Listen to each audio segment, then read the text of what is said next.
We booked a tour to the Polynesian Culture Center with our travel agent at home. We decided that we would rather have her book it, and then we wouldn't have to worry about seeing the right people, etc., etc.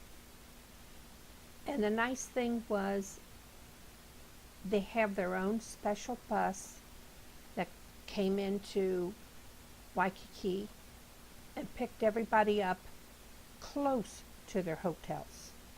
Not necessarily at their hotels, but they would try to get a meeting spot where the biggest number of people could get together to get the bus. And then they would go to another spot and pick up the people. When we booked it, they were supposed to come at 10 because it was a 2-hour drive. Well, no, they didn't come to 10:30. But we didn't have to drive it, so it was okay. And we arrived there around 12:30.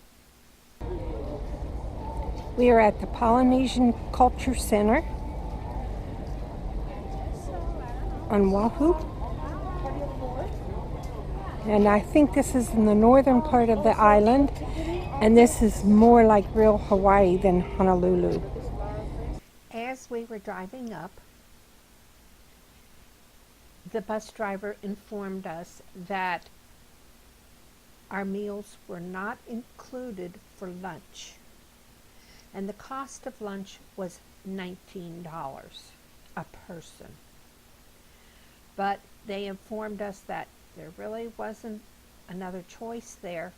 Since it was our anniversary, we decided that we would go ahead, bite the bullet, and have a $19 lunch. And it was one of the best meals I've had on the islands.